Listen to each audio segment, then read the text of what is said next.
Hello students, welcome back to my channel. हम कर रहे थे 4.3 exercise and chapter is quadratic equation. हमने करना है फोर्थ क्वेश्चन और फोर्थ क्वेश्चन में हमें क्या पूछा गया है, इफ इज इट पॉसिबल, कि क्या ये पॉसिबल है। If possible then find the age. तो अगर पॉसिबल है तो उनकी एज फाइंड करो।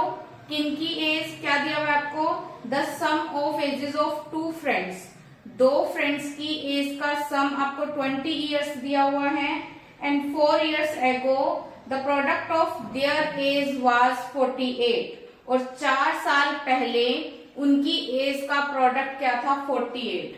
तो अब हमें दोनों की एज नहीं पता है तो हम दोनों की एज लेट करके चलेंगे।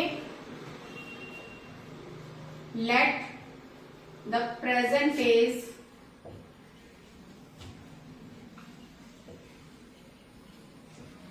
Of two friends.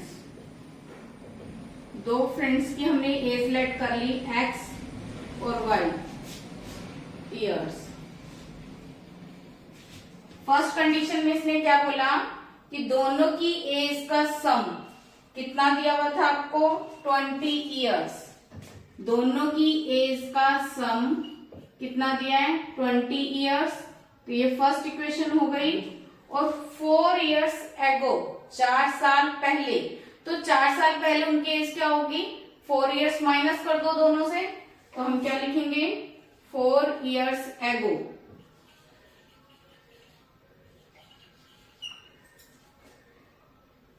एगो देयर एज, उनकी एज कितनी थी x-4 और y-4। दोनों की एज थी 4 साल, दोनों की कम हो जाएगी क्योंकि 4 साल पहले की बात हो रही है। उनकी एज का प्रोडक्ट, दोनों की एज का प्रोडक्ट, प्रोडक्ट मतलब मल्टीप्लाई कितना था 48।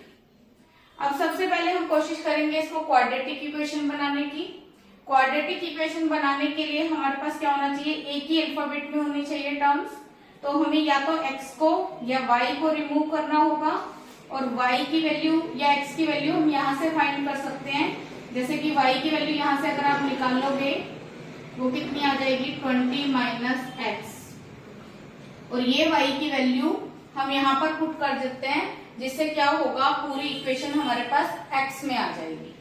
तो करते हैं फिर x-4, y की जगह पे हमने क्या पुट कर देना है 20 minus x-4 is equal to 48। x-4, 20 में से 4 माइनस करेंगे 16 minus x is equal to 48। अब क्या करेंगे हम, हमारे पास दो ब्रैकेट्स हैं। फर्स्ट ब्रैकेट का फर्स्ट टर्म लेंगे 16 माइनस x माइनस 4, इसको भी सेकेंड ब्रैकेट से मल्टीप्लाई करेंगे। मल्टीप्लाई करते हैं 16x माइनस एक्स स्क्वायर, 16 को 4 से मल्टीप्लाई करेंगे कितना आएगा 64 minus minus 4x is equal to 48। Quadratic equation के लिए एक्स स्क्वायर वाली टर्म पहले लिख लेते हैं। इन दोनों को सोल्व करेंगे लाइक टर्म्स को, कितना आएगा 20x माइनस 64, ये प्लस का 48 है, इधर आएगा तो माइनस का। अब इसमें क्या होगा माइनस का x square plus 20x minus minus plus, पहले प्लस कर दो और माइनस साइन बड़ी टर्म का। अब हम पहले एक काम करते हैं, हम पूरी इक्वेशन से माइनस कॉमन ले लेते हैं, जिससे हमारे पास क्या होगा ये एक्स स्क्वायर पॉजिटिव हो जाएगा और माइनस दूसरी तरफ जाकर क्या हो जाएगा 0।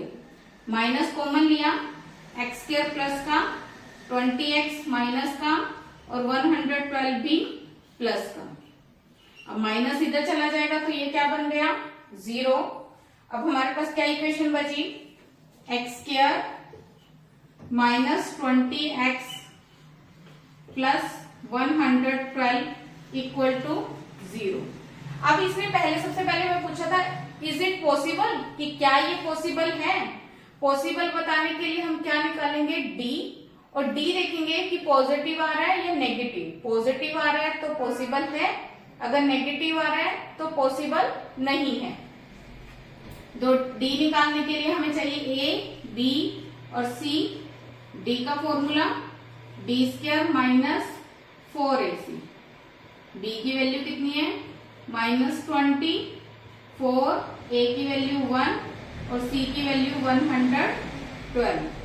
माइनस का स्क्वायर करेंगे प्लस 20 का स्क्वायर करेंगे 400 माइनस 4 1 जा 4 और इससे मल्टीप्लाई करेंगे कितना आएगा 448। अब क्या होगा प्लस माइनस माइनस, पहले माइनस कर दो साइन बड़ी टर्म का। तो यहाँ पे जो डी है हमारा वो क्या आ गया नेगेटिव। तो हम क्या लिखेंगे it is not possible, it is not possible. अगर पॉसिबल नहीं है तो आगे हम अल्फा बीटा निकालेंगे ही नहीं, यही हमारे पास इसका आंसर आ जाएगा कि अगर पॉसिबल है तब हमें आगे फाइंड करना है, अगर पॉसिबल नहीं है तब हम अल्फा बीटा निकाल ही नहीं सकते। उनकी एज जो है वो नेगेटिव थोड़ी होगी। ठीक है, समझ में आया क्वेश्चन आपको? करो नोट।